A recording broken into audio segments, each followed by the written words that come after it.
अस्सलाम वालेकुम नाज़रीन, आप देख रहे हैं गेट रियलिटी और मैं हूं आपका होस्ट मोहब्बत अली।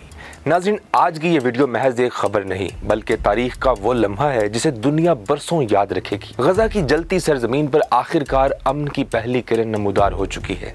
वो जंग जो 2 साल तक इंसानियत के ज़मीर को झंझोड़ती रही वो अपनी इख्तिताम की जानिब बढ़ रही है और ये ख़िताम महज बंदूकों की खामोशी नहीं बल्कि एक नए अहद की शुरुआत है। नाज़रीन, इसराइली काबीना ने बिलाखिर इस मुआहदे की मंजूरी दे दी है जिसका इंतजार न सिर्फ फ़लस्तीनियों को था बल्कि पूरी दुनिया को था। ये मुआहदा सिर्फ एक सियासी फैसला नहीं, ये इंसानियत की फतह है, ये अमन की जीत है और ये इस बात का ऐलान है कि जब इंसानियत थक जाती है तो नफरत हार जाती है। गजा अमन मुआहदे के तहत इसराइली हुकूमत ने 2000 फ़लस्तीनी कैदियों की रिहाई पर रजामंदी जाहिर की है। बदले में हमास के कब्जे में मौजूद तमाम इसराइली जरगमालियों को आज़ाद किया जाएगा। ये तबादला जंग बंदी के 72 घंटे के अंदर मुकम्मल किया जाएगा, यानी वो लम्हा जिसका इंतजार हजारों खानदानों को बरसों से था अब बस चंद लम्हों की दूरी पर है। ये ऐलान तिल अबीब में होने वाले एक अहम इजलास के बाद सामने आया।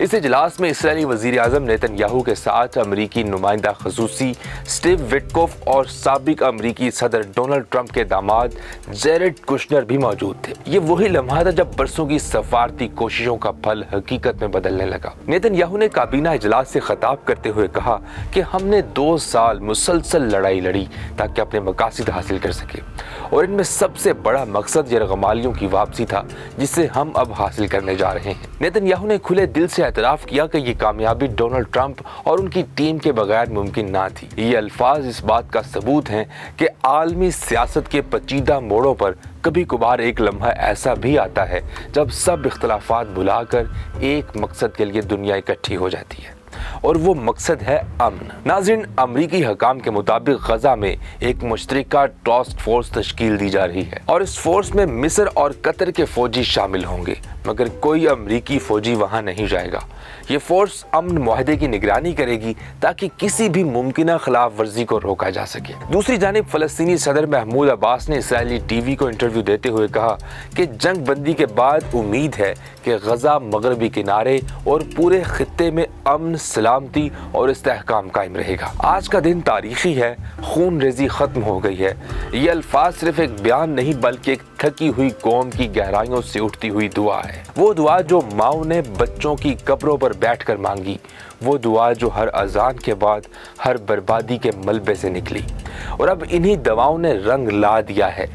अमरीकी सदर डोनाल्ड ट्रंप ने ऐलान किया है कि वो मशरिक वुस्ता के दौरे पर रवाना होने वाले हैं। उनका कहना है कि वो मुमकिना तौर पर पीर या मंगल को यरगमालियों की रिहाई के वक्त इसराइल में मौजूद होंगे। उन्होंने ओवल ऑफिस में सहाफ़ियों से गुफ्तगू करते हुए कहा, गजा से किसी को ज़बरदस्ती नहीं निकाला जाएगा। ये अमन मंसूबा सबकी हमायत से तय पाया है। ये अल्फाज सादा हैं मगर इनका मतलब गहरा है। ये वही अल्फाज हैं जो शायद बरसों से कोई आलमी रहनुमा कहने से झिझक रहा था। गजा से किसी को जबरदस्ती नहीं निकाला जाएगा। ये जुमला लाखों फ़लस्तीनियों के दिलों में एक नई उम्मीद की तरह उतर गया। ट्रंप ने मजीद कहा कि यरगमालियों की रिहाई के बाद देखेंगे कि आगे क्या करना है। ये इस बात का अंतिया है कि अमन की ये कोशिश अभी इख्तिताम नहीं बल्कि एक नई शुरुआत है। नाज़रीन, अब जरा इस मुआहदे की तफसीलात पर एक नजर डालते हैं। काबीना की मंजूरी के बाद 24 घंटों के अंदर जंग बंदी नाफिज हो जाएगी, जिसके बाद 72 घंटों की मुद्दत के दौरान कैदियों और यरगमालियों का तबादला मुकम्मल किया जाएगा। इसराइली अफवाज येलो लाइन के पीछे हट जाएंगे मगर वो गजा की पट्टी के 53% हिस्से पर कंट्रोल बरकरार रखेगी। इसका मतलब है कि मुकम्मल इनखला अभी नहीं होगा मगर एक बड़ी पेशरफ्त जरूर हो चुकी है। तर्जुमान इसराइली हुकूमत शोश बेड्रोजन ने बताया कि इसराइल ने आज सुबह मिस्र में मुआहदे के हतमी मसव्वते पर दस्तखत कर दिए हैं और हाँ, मरवान बरगूसी को रिहा नहीं किया जाएगा। ये फैसला जाहिर करता है कि इसराइल ने कुछ हसास सियासी नकात पर अपनी पोजीशन सख्त रखी है। दूसरी तरफ हमास के रहनुमा उसामा हमदान ने अरब मीडिया से गुफ्तगू करते हुए कहा कि कैदियों को तबादला सिर्फ जंग बंदी के मुकम्मल ऐलान के बाद ही होगा। उन्होंने कहा कि सालिसों ने जमानत दी है कि इसराइल मुआहदे की खिलाफ वर्जी नहीं करेगा और जंग बंदी का बाकायदा ऐलान अमरीका करेगा। मुआहदे के तहत इसराइली जेलों से 250 उम्र कैद कैदी रिहा किए जाएंगे जबकि गजा के 1700 फलस्तीनी कैदियों को भी रिहा किया जाएगा। ये वो लोग लोग हैं जिन्होंने बरसों जेल की सुलाखों के पीछे सिर्फ एक ख्वाब देखा, आज़ादी का ख्वाब। इस मुआहदे में यह भी तय पाया है कि गजा में 5 क्रॉसिंग खोली जाएंगी जिनके जरिए खुराक, दवाएं और बुनियादी इमदाद दाखिल की जाएगी और इन इमदादी कार्रवाइयों की निगरानी बैनुल-अक़वामी एजेंसियां करेंगी। हमास रहनुमा ने कहा कि गजा की इंतजामिया में अब सिर्फ फलस्तीनी कौमी शख्सियात शामिल होंगी और इसराइल की मुदाखलत कबूल नहीं की जाएगी। उन्होंने बताया कि फलस्तीनी जमातों ने गजा का इंतजाम संभालने के लिए 40 नाम तजवीज़ किए हैं।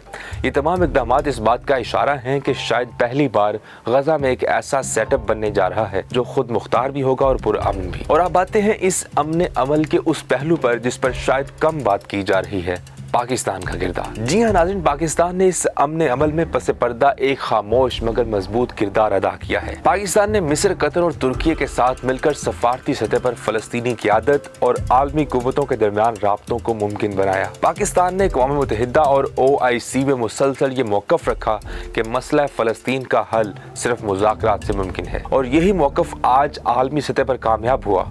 पाकिस्तान की वज़ारत ख़ारजा ने इस अमन मुआहदे को इंसानियत के लिए खुशाइंद लम्हा करार दिया है। ज़राए के मुताबिक पाकिस्तान ने इस दौरान इमदादी सामान, तबई आलात और ग़ज़ाई अशिया की एक बड़ी खेप गजा भी रवाना की है जिसे मिस्र के रास्ते फ़लस्तीनी रिलीफ एजेंसियों के हवाले किया गया। ये वो काम है जो शायद खबरों में कम आया मगर हकीकत में सबसे ज्यादा असर रखता है, क्योंकि असल सफारतकारी वो नहीं जो दुनिया को दिखाई जाए बल्कि वो है जो खामोशी से इंसानियत के लिए की जाए। नाज़रीन, आज जब दुनिया के बड़े ममालिक अमन की तारीफ अपने अपने मुफाद के मुताबिक कर रहे हैं कि मुसलमान उम्मत का दर्द एक ही है, चाहे वो कश्मीर हो, गजा हो या कोई और मजलूम सरजमीन, पाकिस्तान हमेशा अमन, इंसाफ और भाईचारे के साथ खड़ा रहेगा। और अब जब ये मुआहिदा हकीकत बनने जा रहा है तो उम्मीद है कि फ़लस्तीन की माएँ अब अपने बच्चों को ये कह सकेंगी कि बेटा, अब खौफ की रातें ख़त्म हो गईं, अब हमारे आसमान पर गोलों की नहीं आज़ानों की आवाज़ गूंजेगी। ये लम्हा सिर्फ फ़लस्तीन का नहीं, ये पूरी इंसानियत का है, क्योंकि जब एक सरजमीन पर अमन लौटता है तो पूरी दुनिया का ज़मीर जाग उठता है। नाज़रीन, ये पैगाम हर उस दिल के लिए है जो इंसाफ पर यकीन रखता है। जंग के बाद अगर अमन मुमकिन है तो नफ़रत के बाद मोहब्बत भी मुमकिन है, और अगर आज गजा के बच्चे मुस्कुरा सकते हैं तो ये उम्मीद जिंदा है कि एक दिन कश्मीर के बच्चे भी मुस्कुराएंगे। इंशाल्लाह फ़लस्तीन की सरजमीन पर हमेशा अमन रहेगा। ये अमन सिर्फ एक मुआहदे से नहीं बल्कि एक अहद से कायम होगा, वो अहद जो इंसानियत ने इंसानियत से किया है, और पाकिस्तान हमेशा इस अमन का मुहाफिज रहेगा क्योंकि पाकिस्तान के दिल में उम्मत मुसलमा की धड़कन बसती है। नाज़रीन, ये थी आज की कहानी गजा से उठती हुई उम्मीद की और दुनिया के दिल में जागती हुई इंसानियत की। नाज़रीन, दुआ है कि आने वाला सूरज फ़लस्तीन के लिए हमेशा अमन, सुकून और आज़ादी की रोशनी लेकर तलू होगा। दोबारा हाजिर होंगे एक और वीडियो के साथ, तब तक अपना और अपने प्यारों का बहुत सारा ख्याल रखें। अल्लाह निगहबान। ये वीडियो सोशोन के ताउन से पेश की गई है। सोशोन पाकिस्तान का नेशनल सोशल मीडिया नेटवर्क है। अपना अकाउंट बनाने के लिए soshon.com पर जाएं या गूगल प्ले स्टोर और एप्पल ऐप स्टोर से सोशोन ऐप डाउनलोड करें और पाकिस्तान का अपना सोशल मीडिया इस्तेमाल करें।